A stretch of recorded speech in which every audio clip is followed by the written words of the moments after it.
En octobre 1533, la petite Florentine, Catherine de Médicis, nièce du pape Clément VI, épousait en grande pompe à Marseille le futur roi de France, Henri II.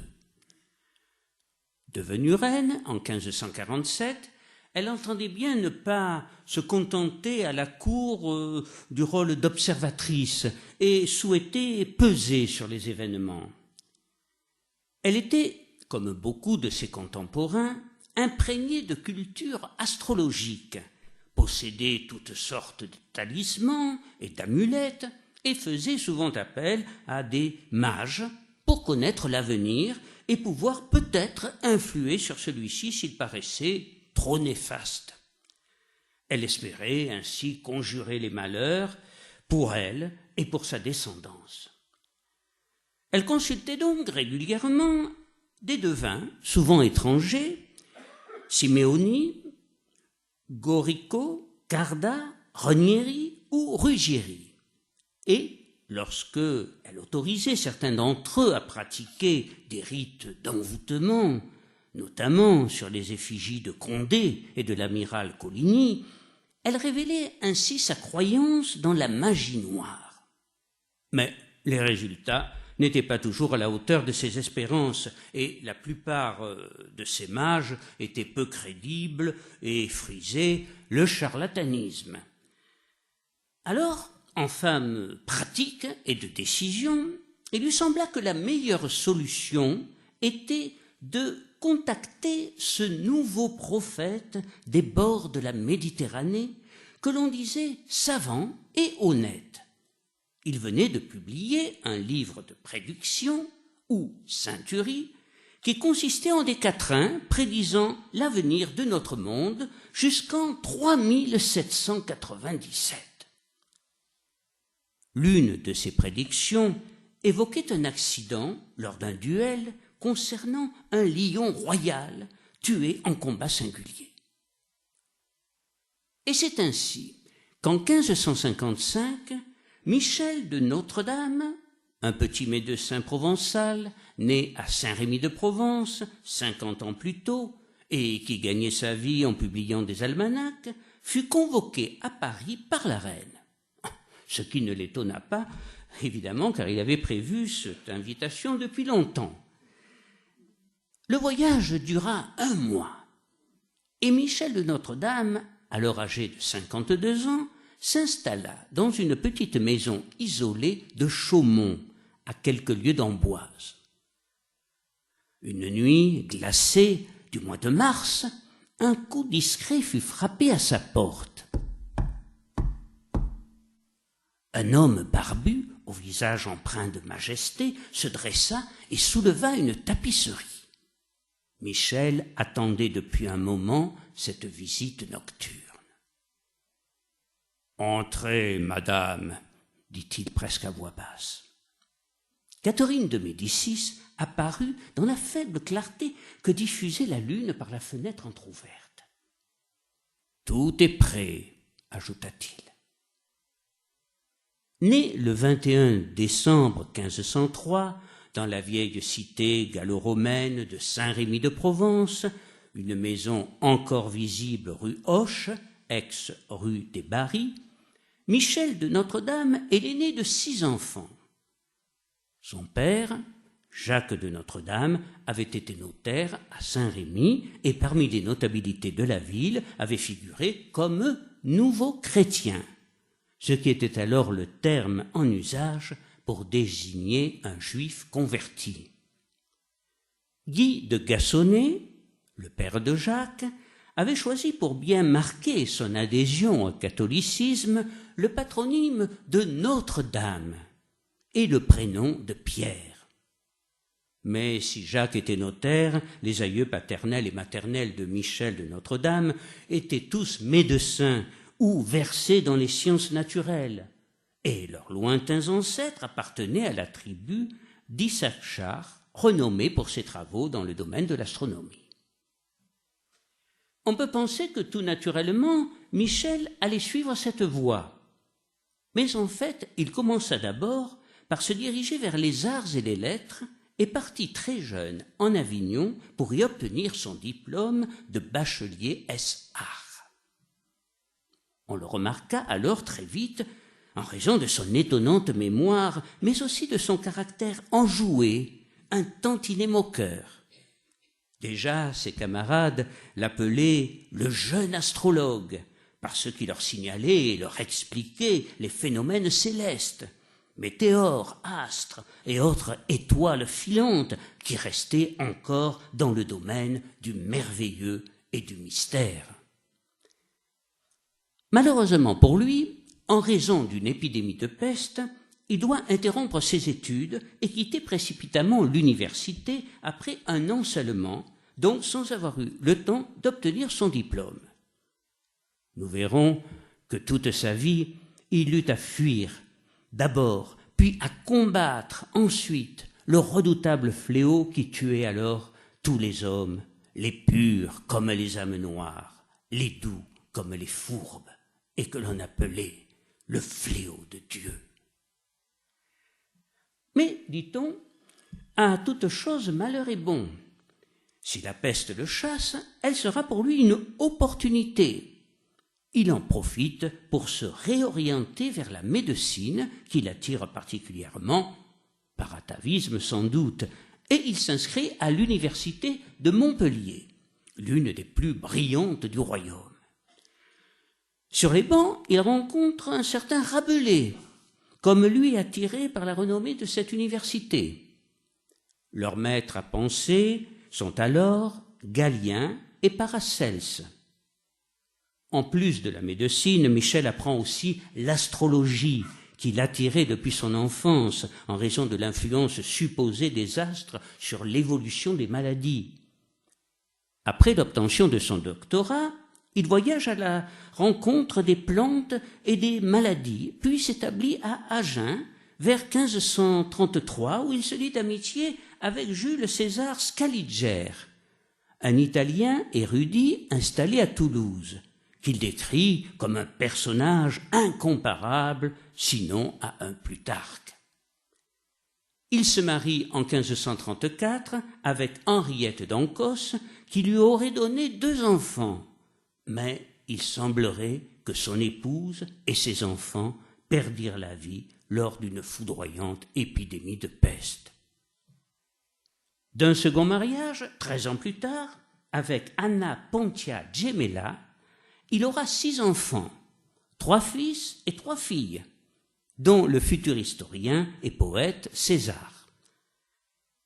Après avoir voyagé en France, étudié le terrible fléau de la peste à Marseille en 1544, sous la direction, précise-t-il, d'un autre Hippocrate, le médecin Louis Serre, il se rend à Aix, où cette maladie est d'une particulière violence au point, disait-on, que certaines femmes frappées par les premiers symptômes se hâtaient de confectionner leur linceul afin que leur corps nu, une fois morte, ne soit pas exposé au public.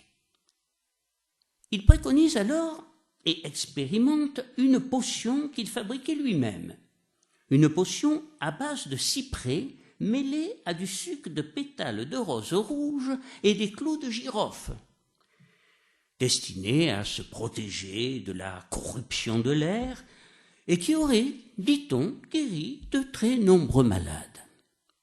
Mais ce remède avait toutefois l'inconvénient de ne pouvoir se fabriquer qu'une fois par an, au temps où les roses fleurissaient.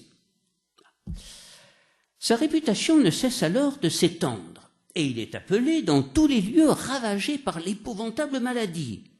Elle commence même à dépasser le cadre de la Provence. Au début de l'année 1547, il est appelé à Lyon à l'occasion d'une autre épidémie de peste et s'oppose sur la thérapie employée à son beau-frère, le médecin lyonnais Philibert Sarrazin. Puis il s'installe finalement à Salon, appelé alors Salon de Crau, comme médecin et astrophile, comme il aimait à se définir lui-même, et recommande à ses malades la phytothérapie composée par ses soins et qu'il expérimentait sur lui comme un grand nombre de ses remèdes. car le médecin Nostradamus était aussi un malade. Dans l'une de ses premières prophéties, publiée en 1555, il se disait souffrant d'une comitiale agitation héraclienne. Autrement dit, une forme d'épilepsie encore mal appréhendée aujourd'hui. Cette forme d'épilepsie a été reconnue dans les années 1970 chez de grands écrivains comme Dostoïevski ou Kierkegaard, chez certains mystiques comme sainte Thérèse d'Avila ou encore de grands conquérants. Le docteur Lucien de Luca, qui consacre une partie de sa vie à l'étude et l'œuvre de Nostradamus, la décrit ainsi.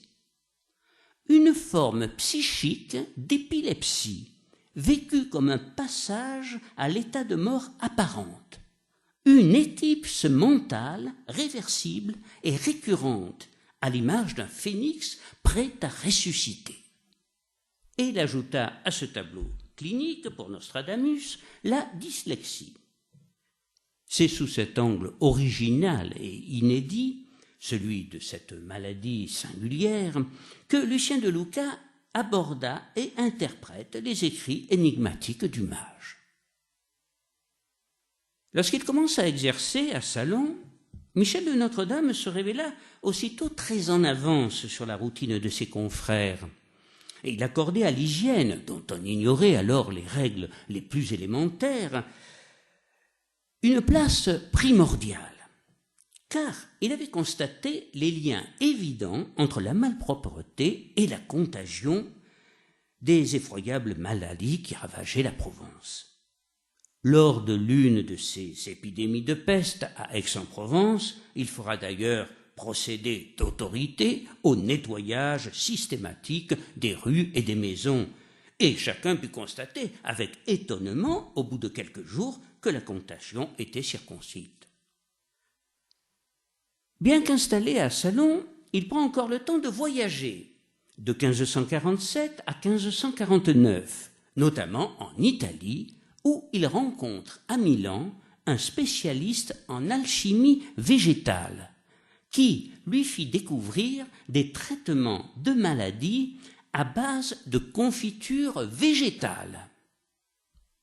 Il s'agirait, vraisemblablement, d'un humaniste vénitien, Girolamo Ruccelli, qui écrivit sous le pseudonyme d'Alessio Piemontese, Alexis de Piémonte, un livre de rares et secrètes recettes publié à Venise dans les années 1550.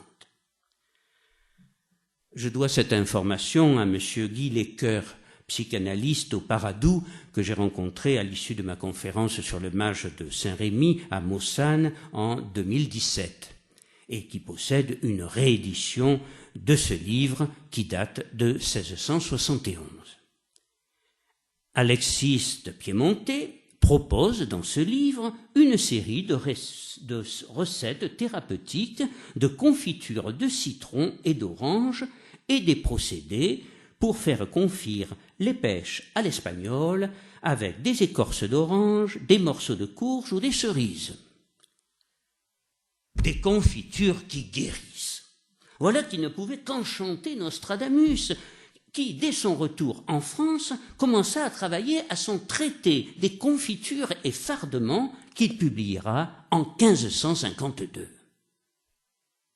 C'est dans les années 1550, lorsqu'il rédige son premier almanach populaire, une série de prédictions dites astrologiques pour l'année, incorporant un calendrier, qu'il commencera à signer ses écrits du nom de Nostradamus, qui en latin signifiait « nous donnons, damus, les choses qui sont les nôtres, nostra ».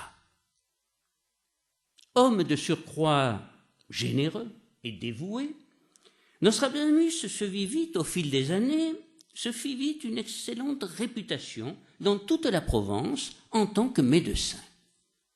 Mais en même temps, il gagna rapidement une réputation tout aussi flatteuse en tant qu'astrologue et devin. Toutefois, à Salon, il faut bien le dire, Une partie de la population, les Cabans salonnais, ces paysans de la campagne salonnaise, la plupart que l'on disait incultes et rustres, ennemis mortels des belles lettres, qui n'entendaient rien aux étoiles, si l'on en croit Michel, ces Cabans, par ailleurs fanatiques obtus, farouchement attachés à la foi catholique, non seulement ne le prenaient guère au sérieux, mais se moquaient ouvertement de lui. On raconte même qu'une fois, bien cachés sous leur capuche, ils le poursuivirent sur la route, l'insultèrent, le menacèrent, le frappèrent à coups de bâton et lui lancèrent des pierres en l'appelant « sale juif, mal blanchi, usurier, fils de chien et de vendeur d'orge, suppôt de diable, bon pour le gibet » et autres amabilités du même acabit. On n'est, dit-on, jamais prophète en son pays. Michel Nostradamus était blessé par le comportement de ces gens à son égard, leur ingratitude et les vexations qu'ils lui faisaient subir. Et César parlera du rude et incivil traitement que certains séditieux mutins, gens de sac et de corde, bouchers sanguinaires et vilains Cabans, avaient fait à lui, qui donnait tant de gloire à son pays. Mais le mage restait serein. Il savait que la roue tourne vite dans la vie et que très bientôt il allait pouvoir leur prouver à ces ignorants, à ces sauvages, ce qu'il représentait aux yeux des autorités et des plus grands du royaume. Il était très lié à son frère cadet Jean, qui, semble-t-il, avait suivi une carrière analogue à celle de leur père et sera même procureur au Parlement d'Aix. Jean laissa plusieurs œuvres manuscrites, dont un ouvrage intéressant mais très controversé, les vies des plus célèbres et anciens poètes provençaux, évoquant l'histoire des troubadours, ainsi qu'une histoire de la Provence.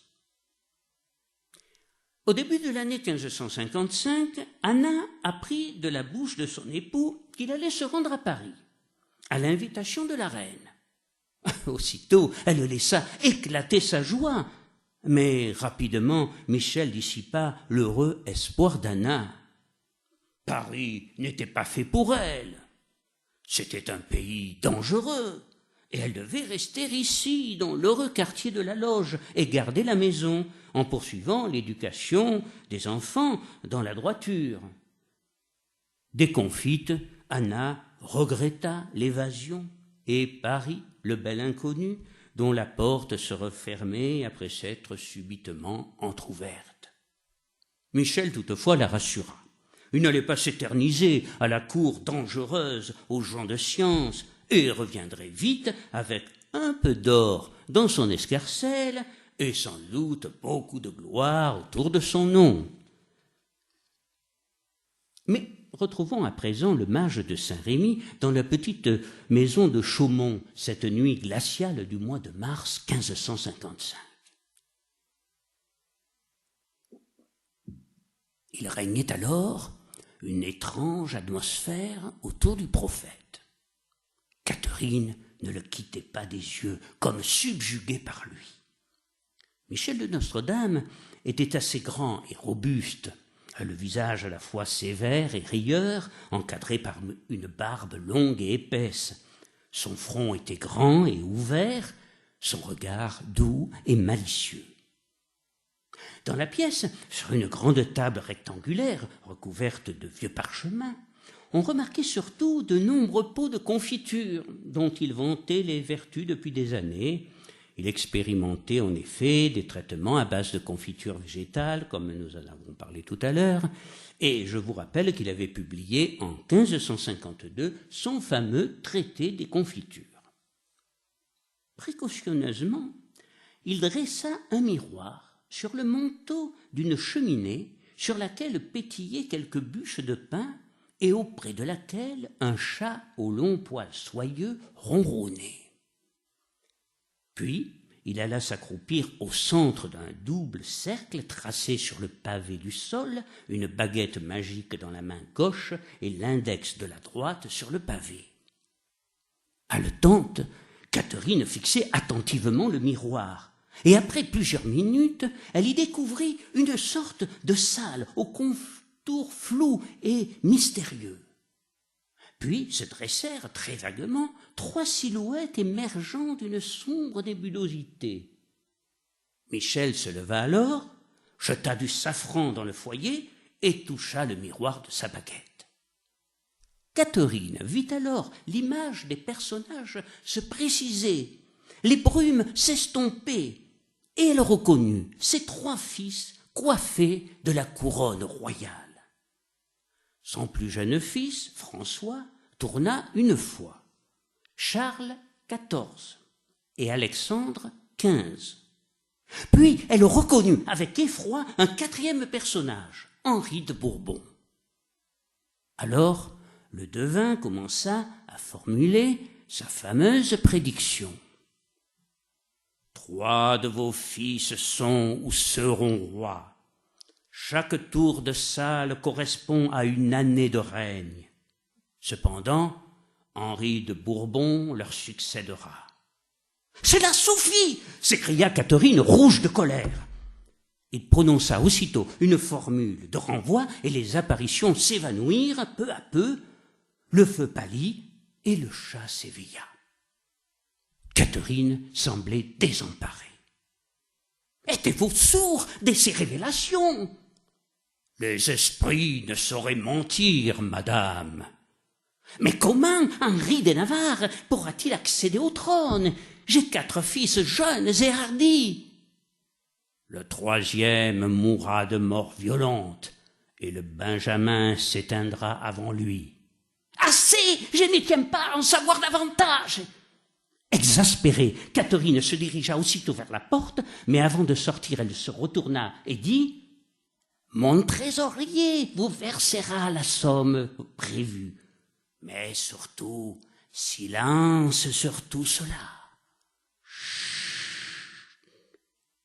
« Adieu, madame. » Michel de Notre-Dame se mit à caresser pensivement son chat. Sa terrible prédiction, qui avait rendu Catherine folle de rage, se réalisera. Comme se réalisa 3 ans plus tard la mort accidentelle au cours d'un duel du lion royal. En effet, le 28 juin 1559, au cours d'une joute à laquelle il participa, le roi Henri II tomba de son cheval. La lance de son adversaire, le comte Henri de Montmorency, capitaine des gardes écossais du roi, passa sous sa visière et lui pénétra dans l'œil. Il mourut au terme d'une longue agonie le 10 juillet, laissant son entourage désemparé. Catherine était effondrée. La terrible prophétie lui revenait sans cesse dans la tête. Le lion jeune, le vieux surmontera, en chambélique par singulier duel, dans cage d'or les yeux lui crèvera, 2 classes une, puis mourir mort cruelle. Alors il faut savoir que le roi utilisait le lion comme emblème personnel, et que Henri de Montmorency était plus jeune que lui. En ce qui concerne la cage d'or, dans laquelle se trouvent les yeux, l'explication en est simple. Henri portait un casque doré muni d'une visière grillagée. Enfin, les 2 classes dont parle Michel dans les derniers vers sont les 2 premiers affrontements entre les jouteurs, le roi ayant été touché au 3e. Le prophète provençal n'était plus alors à Paris, car après un séjour de quelques semaines, il crut plus sage de quitter la ville, des magistrats enquêtant sur ses méthodes. Car si l'astrologie, considérée alors comme une science et enseignée même à l'université, était acceptée, la magie, elle, était interdite. Et l'incroyable divination de Nostradamus ne pouvait relever que de pratiques magiques. Le mage avait pris la bonne décision, car à la suite de la mort du roi, certaines autorités de la Sainte Inquisition voulurent l'arrêter pour l'interroger, même s'il bénéficiait de la protection de Catherine de Médicis, qui s'était efforcée d'ailleurs de le retenir, l'assurant qu'elle ne permettrait jamais à l'Inquisition de s'approcher de lui. Il avait alors prétexté le climat de la capitale. Paris ne vaut rien pour la goutte dont il souffrait de plus en plus. Puis, devant sa déconvenue, il avait enchaîné en lui soulignant qu'il avait besoin de paix et de solitude pour pouvoir lire dans l'avenir, et pour lire dans les étoiles, plus encore besoin d'un ciel étoilé. Or, on ne le trouve qu'en Provence. À Salon, en ce mois de février 1559, il serre Anna dans ses bras avec émotion et embrasse ses enfants. Puis il reprit dans leur modeste maison du quartier de la Loge, aujourd'hui musée Nostradamus, ses multiples activités dans le domaine de la médecine et de l'astrologie. Il poursuivit surtout la rédaction de ces mystérieuses prophéties qui de nos jours encore ne cessent de nous interpeller. Son tour de force est, selon moi, d'être parvenu à écrire, en employant un langage volontairement compliqué, énigmatique, obscur, un ouvrage totalement sibyllin qui suscite autant d'intérêt. Plus encore que certaines prophéties que l'on a pu parvenir à décrypter, c'est ce langage qui est en soi génial. Quant au contenu, sans doute, raillent ses détracteurs, y a-t-il peu de chances de se tromper lorsque l'on annonce des complots, des guerres, des intrigues, en France, en Italie, en Angleterre ou ailleurs, dès lors que tous les pays en ont connu à un moment ou à un autre de leur histoire. Si, toutefois, des prédictions de drames ou de catastrophes survenant à de grandes cités comme Paris, Londres ou d'autres grandes villes risquent à ce coup sûr de tomber juste, comment expliquer toutefois que figure Varennes, une petite ville d'Argonne, où le seul événement historique fut l'arrestation de Louis XVI en fuite? Comment expliquer les descriptions particulièrement précises d'armes effroyables apparues au XXe siècle, du lance-flamme aux armes atomiques? On peut même lire en toutes lettres, dans un quatrain, les artomiques. Le mage de Saint-Rémy annonça-t-il la fin du monde, comme l'affirment certains? Plus vraisemblablement, annonça-t-il la fin d'un monde à laquelle nous sommes en train d'assister, celui des ressources naturelles inépuisables. Son génie, et peut-être tout simplement de l'avoir pressenti, connaissant bien l'humanité et sa folie. Quant à la fameuse année indiquée en toutes lettres, l'an 1999, que certains voient comme le point culminant de l'Apocalypse, où du Dieu viendra le grand roi des frayeurs, et imaginent l'arrivée de l'Antéchrist sur terre ou un débarquement d'envahisseurs venant de l'espace,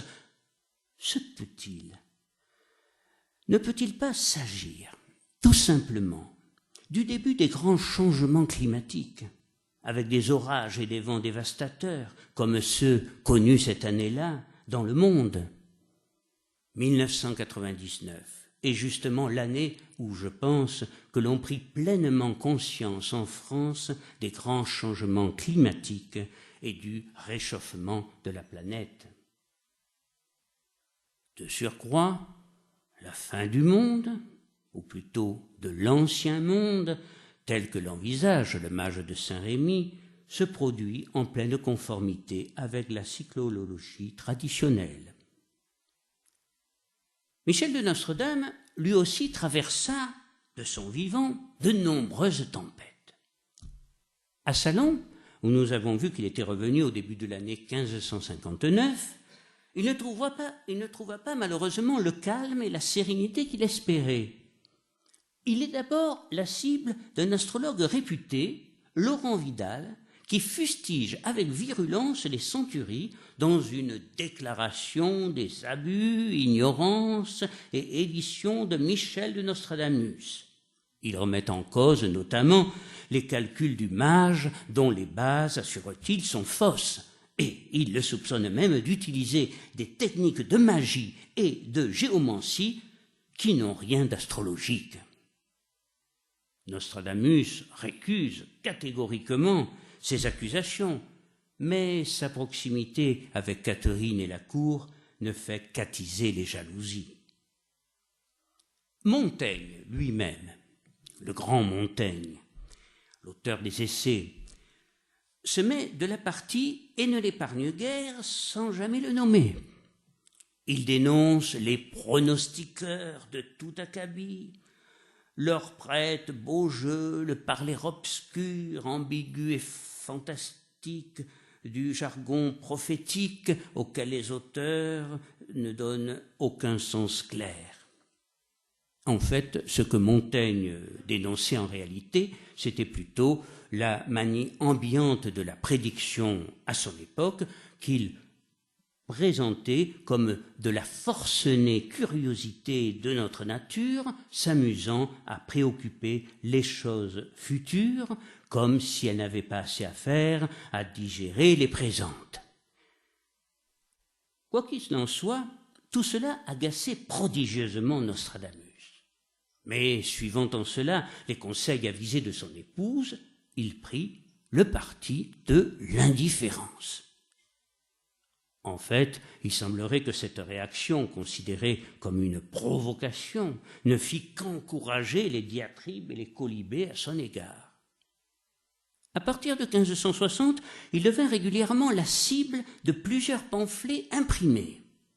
Les attaques fusèrent de partout, de France et d'Angleterre, des milieux protestants et catholiques, des laïcs et des clercs, des poètes et des prosateurs, des adversaires de l'astrologie et des astrologues de métier, des étrangers, mais aussi de certains de ses proches, écrit en 1993 l'historien québécois Pierre Brindamour, auteur d'un livre remarquable, Nostradamus astrophile.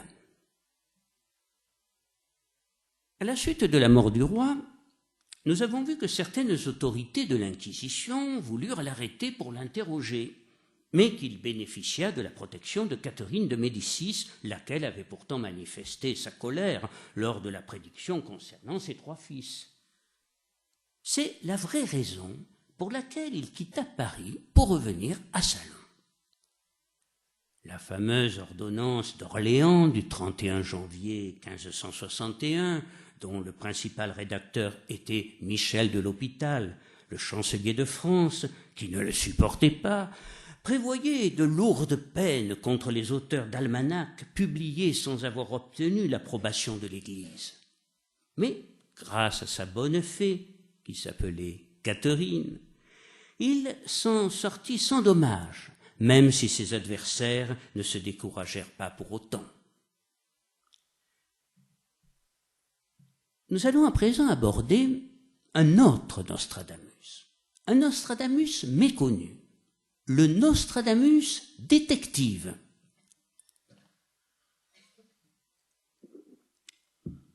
Comme aujourd'hui, la police et la justice font fréquemment appel à des radiesthésistes ou à des médiums pour retrouver des personnes disparues ou des indices dans des crimes.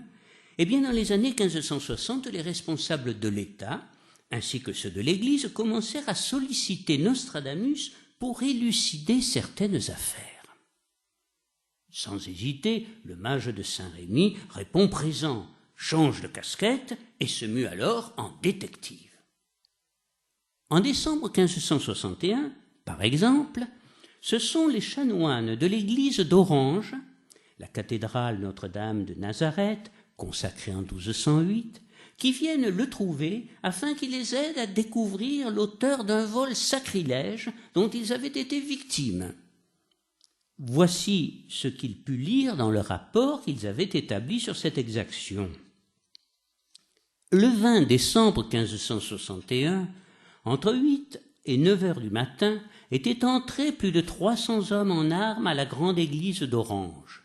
Ils avaient rompu et abattu tous les autels et images, rompu et brûlé aussi les fonds baptismaux et aussi le grand bénitier qui était de métal. Le lendemain, on brûla au grand cimetière les retables de diverses églises. On s'en prit aussi au crucifix des prêcheurs. Ils le traînèrent par terre, et c'était chose épouvantable à voir, donnant des coups tant sur la tête du crucifix que des saints, ce que les Turcs n'eussent pas fait davantage. Au cours de ces événements, le vénérable chapitre perdit le trésor qu'ils avaient bâillé en garde aux chanoines chargés de surveiller les ornements sacrés et qu'on appelait Monsieur le Vestiaire. On confia au mage l'inventaire des joyaux dérobés, parmi lesquels, entre autres, l'image de Notre-Dame, un petit enfant au bras, et son couvercle, le tout d'argent, item l'image de Saint-Estropie, Europe, le patron d'Orange, Trope, le patron d'Orange, avec sa mitre, le tout d'argent doré, et l'image de Saint Flourens, avec sa mitre d'argent doré, item la grande croix avec son crucifix, item la custode d'argent doré, item le grand calice avec sa paix d'argent doré. La custode que je viens de citer est la boîte en parois de verre dans laquelle on enferme l'hostie et par extension celle dans laquelle le prêtre porte la sainte communion aux malades. Les soupçons des chanoines se portaient sur deux des leurs, qu'ils pensaient de connivence avec les protestants. Nostradamus fut donc chargé de démasquer les coupables. Il commença ses investigations et rédigea une consultation d'astrologie judiciaire en bonne et due forme. Après avoir signalé l'identité des voleurs, tout en faisant preuve de la plus grande prudence, il prophétisa leur juste châtiment, à savoir, en raison de la gravité du sacrilège, l'arrivée imminente de la peste dans la ville d'Orange. Quelques jours plus tard, elle se déclencha en effet, non loin de l'église, et se répandit rapidement, faisant de nombreuses victimes. Et cette fois-ci, on fit appel aux médecins pour la circonscrire. Nostradamus reprit donc sa casquette précédente et offrit ses compétences pour endiguer le mal. Nostradamus détective fut consulté également par les chercheurs de trésors. À deux d'entre eux, il conseilla dans une lettre datée de janvier 1562 d'aller entreprendre leurs fouilles en Espagne dans un périmètre bien précis, et le trésor caché, dit-on, fut retrouvé. Une autre anecdote assez cocasse peut illustrer ce chapitre sur Nostradamus, détective astrologique, et nous démontre sa subtilité.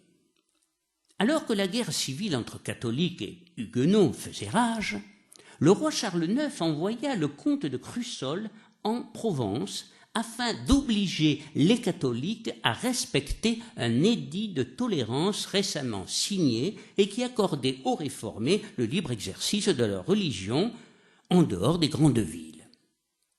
Le seigneur de Flassan, premier consul d'Aix, avait réuni à cette occasion quelques catholiques intransigeants. Le comte de Crussol, qui commandait les troupes du roi, lui demanda de baisser les armes. Puis, passant à Salon, il eut l'idée de consulter Nostradamus sur l'avenir et les chances de succès de sa mission. Le mage se méfia aussitôt, bien conscient que son pronostic, en ces temps de fanatisme, pouvait se retourner contre lui, et le mage aurait dit alors à son client qu'il y laisserait les arbres chargés de nouveaux fruits. La suite de l'histoire confirme de façon macabre l'étrange présage. Le comte de Crussol, après avoir obligé les catholiques armés à quitter la ville d'Aix, les poursuivit jusqu'à Barjol, où ils s'étaient retranchés. il fera pendre aux arbres des environs un grand nombre d'entre eux, ainsi que de nombreux habitants. C'étaient donc là les nouveaux fruits annoncés par Nostradamus. En 1562, après la paix d'Amboise, qui promulguait un édit permettant aux protestants le libre exercice de leur culte, Catherine, alors régente, organisa un grand tour de France avec ses fils, le jeune roi Charles IX, âgé de 14 ans, et le duc d'Anjou, futur Henri III, ainsi qu'un petit cousin, Henri de Navarre, futur Henri IV. Son but était de réconcilier les Français avec la royauté. Après Avignon, le cortège royal prit le chemin de Marseille, alla dîner à Château-Renard et coucher à Saint-Rémy, la ville natale de son astrologue à qui elle voulait rendre visite. Les consuls avaient préparé l'accueil de la population et des notables, mais Catherine arrivait au plus mauvais moment.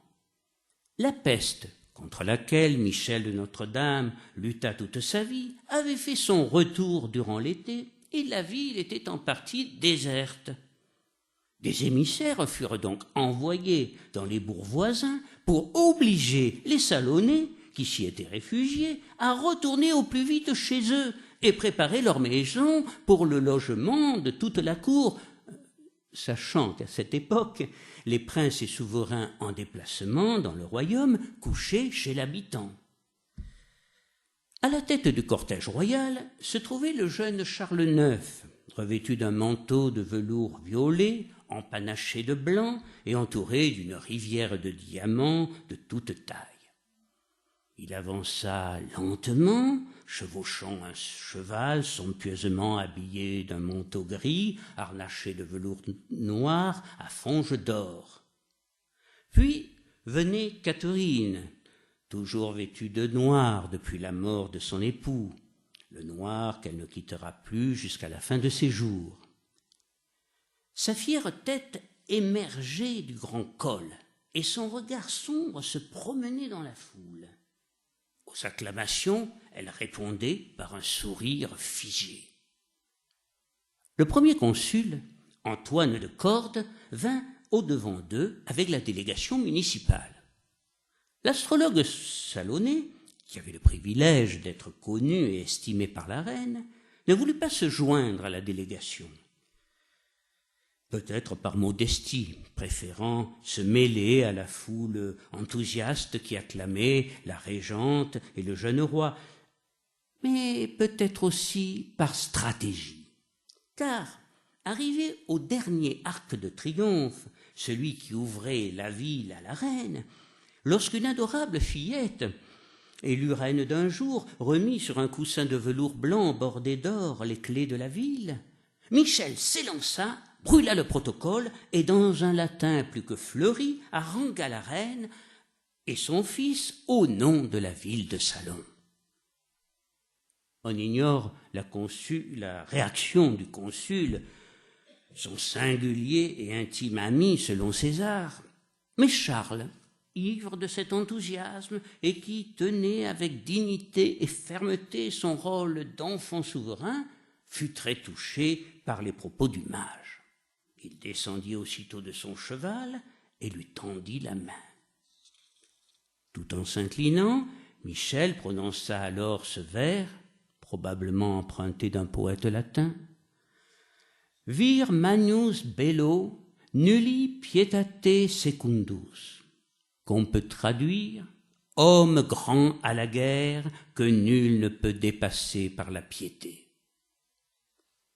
Charles IX le pria alors de l'accompagner, et le cortège se remit en route avec Michel à côté du cheval du roi, la tête découverte, en s'appuyant, rapporte son fils, sur un gros et très beau jonc marin d'Inde emmanché d'argent, parce qu'il était quelquefois tourmenté quand il marchait de cette fâcheuse douleur de pied que le vulgaire appelle goutte.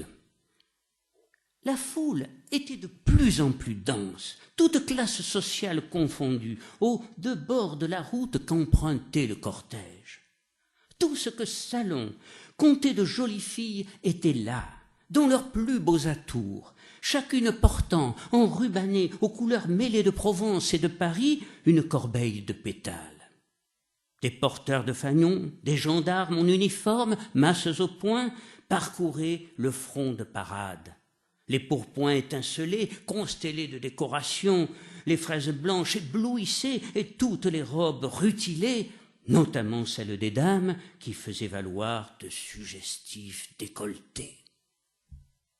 Parmi cette foule, Anna, l'épouse du mage, était émue aux larmes. Comme Michel, accusant la fatigue, ralentissait sensiblement le pas, la voiture de Catherine arriva à sa hauteur. « Messire, dit-elle, veillez donc monter près de nous. Ainsi c'est vous seul, qui nous donnerez votre ville.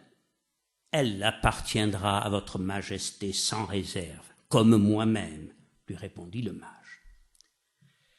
Et le cortège poursuivit sa route et arriva enfin au château de Lampéry, où, dans la propre chambre royale, selon l'ambassadeur d'Espagne, Don Frances de Alava, qui accompagnait la suite royale lors de ce voyage, le prophète bavarda longuement avec Catherine et le jeune roi. L'ambassadeur rapportera que lorsqu'elle parlait du prophète, la reine avait l'air aussi pénétrée que si on lui avait cité Saint Jean ou Saint Luc. Elle le nomma à cette occasion conseiller et médecin ordinaire du roi. Cependant, comme elle avait toujours en tête la terrible prédiction concernant la disparition de ses 3 fils, elle le prit à part et lui aurait alors confié son inquiétude pour l'avenir de son fils, Charles IX.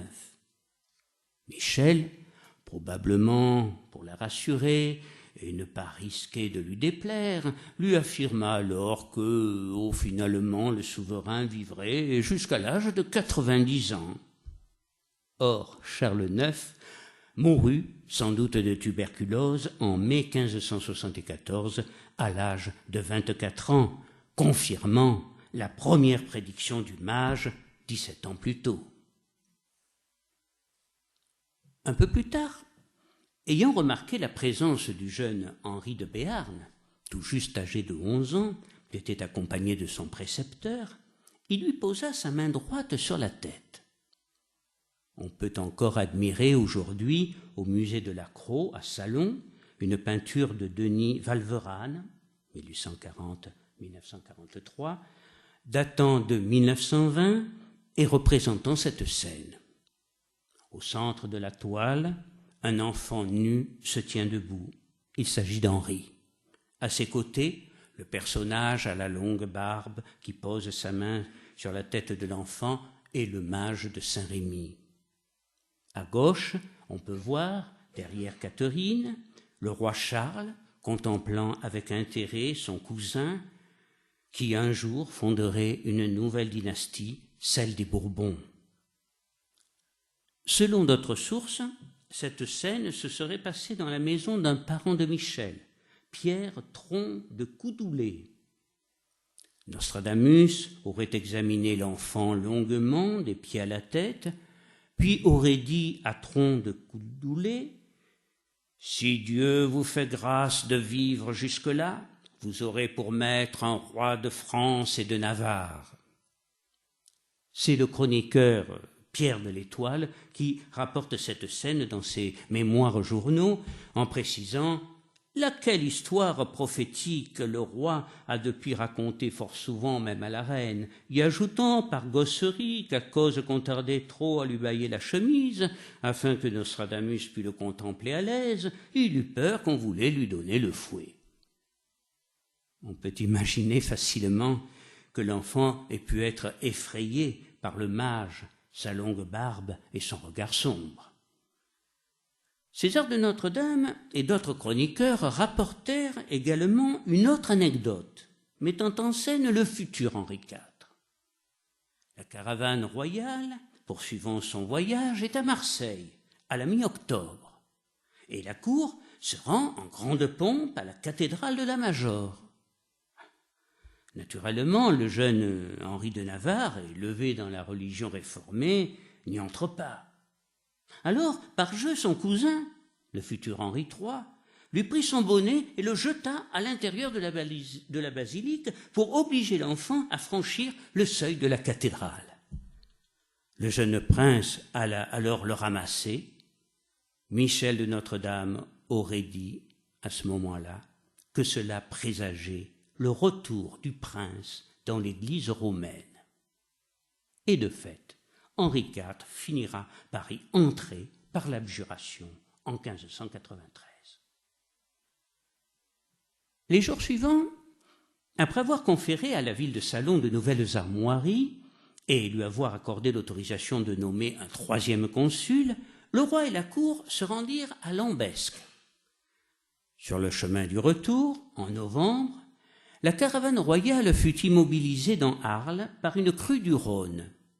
Aussitôt, le roi envoya chercher Nostradamus, sans doute pour lui demander combien de temps les eaux du fleuve mettraient pour entrer dans leur lit, car il avait réponse à tout.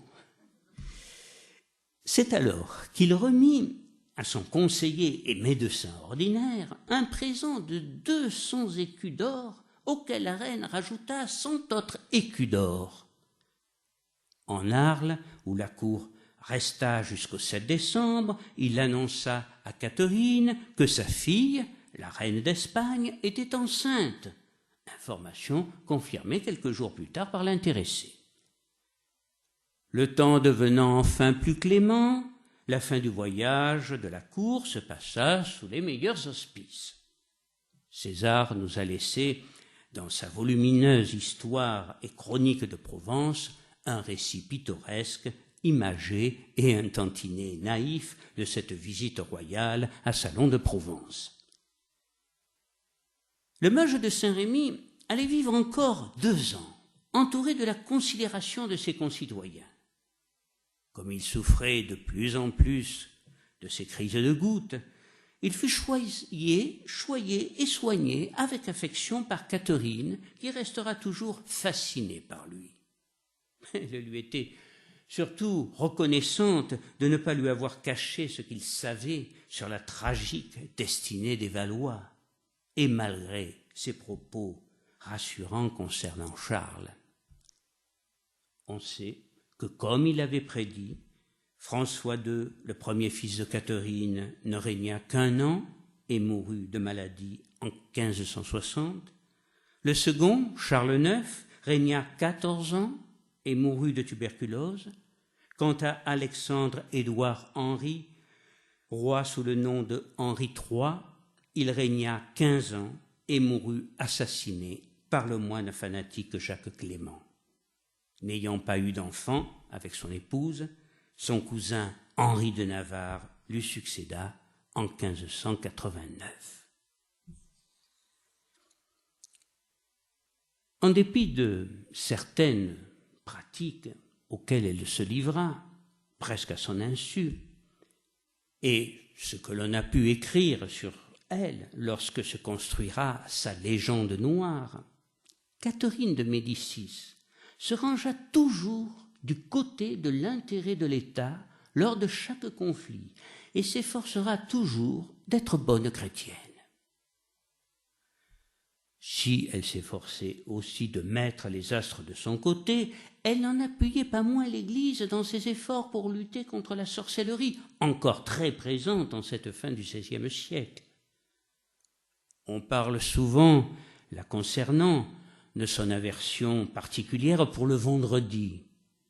Elle n'était pas liée au jour de la crucifixion de Jésus-Christ, mais à celui de la mort d'Henri II, qu'elle aimait tendrement depuis leur première rencontre, le jour même de leur mariage à Marseille. Ils avaient tout juste tous les deux 14 ans. En juin 1566, Nostradamus souffre de plus en plus de la goutte et rédige son testament, daté du 17 juin 1566. il laisse 400 écus d'or à sa femme Anne, 600 à sa fille Madeleine, pour laquelle il avait une grande affection, et 500 à chacune de ses 2 autres filles, Anne et Diane, à toucher le jour de leur mariage. Quant à ses 3 fils, César, Charles et André, il en fait ses héritiers universels. Ce testament, qu'il rédige devant maître Joseph Roche, notaire royal, nous permet de nous faire une petite idée sur sa fortune, qui, sans être considérable, était conséquente et s'explique sans doute par son train de vie modeste et son sens de l'économie. Nostradamus possédait par ailleurs 2 astrolabes dont il ne se séparait jamais.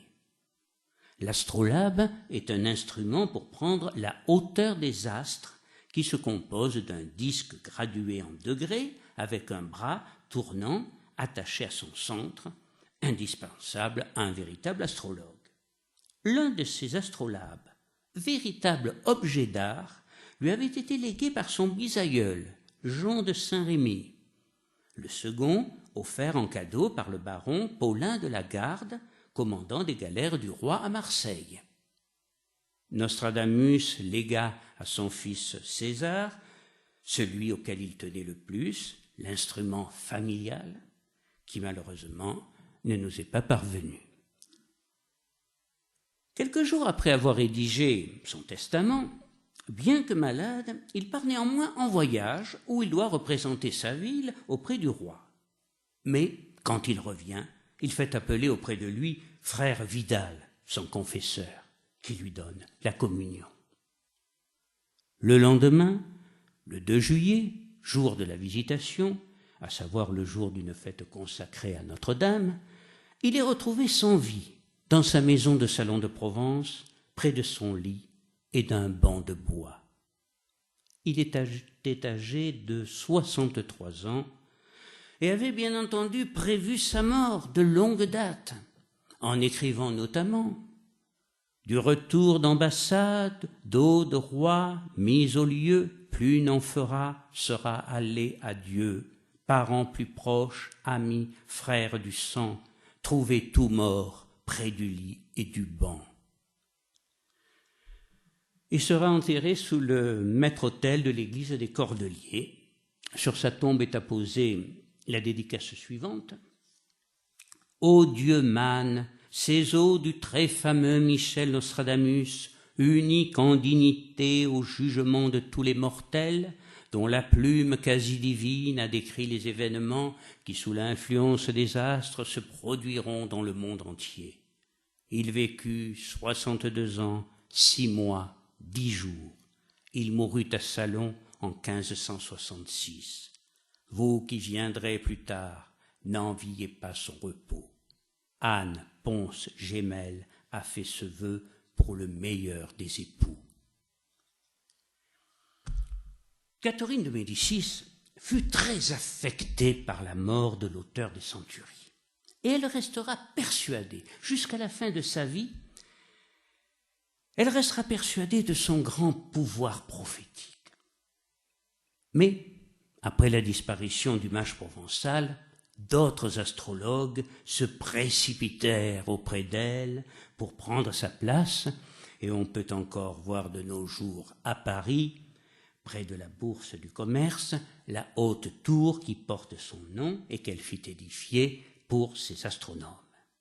Cette colonne dorique, creuse, attribuée à l'architecte Jean Bulan, témoigne de son goût pour l'astrologie. On en ignore l'utilité exacte, mais elle aurait servi, semble-t-il, de point d'observation du ciel à ses astrologues. « Mais qu'est-ce que j'ai fait au bon Dieu ?» s'écria la reine à l'aube de ses 70 ans, lorsqu'elle réalisa que les prédictions de Nostradamus s'accompliraient toutes jusqu'au bout. Malade et dépressive, elle redoutait la mort, mais accepta de recevoir les derniers sacrements. Mêlant, comme toujours, la superstition à la dévotion, elle se rassura en pensant à l'affirmation de Commes-Ruggieri, le successeur en quelque sorte du mage provençal dans cet emploi, qui lui prédisait que seul Saint-Germain lui serait fatal. Or, elle se trouvait dans sa bonne ville de Blois. Apaisée, elle s'informa du nom de l'aumônier qui venait de l'administrer et qu'elle ne connaissait pas. « C'est, lui dit-on, le nouveau confesseur du roi, venu de Charlieu, l'abbé Julien de Saint-Germain. » À ce nom, elle s'écria dans un râle « Je suis morte !» Un quart d'heure plus tard, elle passait de vie à trépas. Eh oui. Nous étions au début de l'année 1589. Elle mourut 7 mois avant l'assassinat de son fils, le roi Henri III, le dernier des Valois, le roi, comme le nommait Nostradamus, parce qu'il avait été roi de Pologne avant d'être appelé au trône de France. Michel de Notre-Dame, dit Nostradamus, est connu aujourd'hui partout dans le monde. Et partout dans le monde, on s'efforce d'interpréter ces fameuses centuries, dont on peut noter que malgré leur contenu parfois sulfureux, elles ne furent jamais condamnées par l'Église. Toutefois, il faut bien préciser que ce n'est pas le texte original des prophéties qui sont parvenues jusqu'à nous, mais seulement des copies retouchées au cours des siècles ou des translations souvent approximatives. En 1791, en plein cœur de la Révolution, des soldats de la garde nationale du Vaucluse profanèrent sa sépulture à coups de hache, espérant y trouver un trésor. Au lieu d'un trésor, il semblerait qu'ils découvrirent sur la poitrine du mage une plaque de cuivre sur laquelle figurait la date de la violation de la tombe.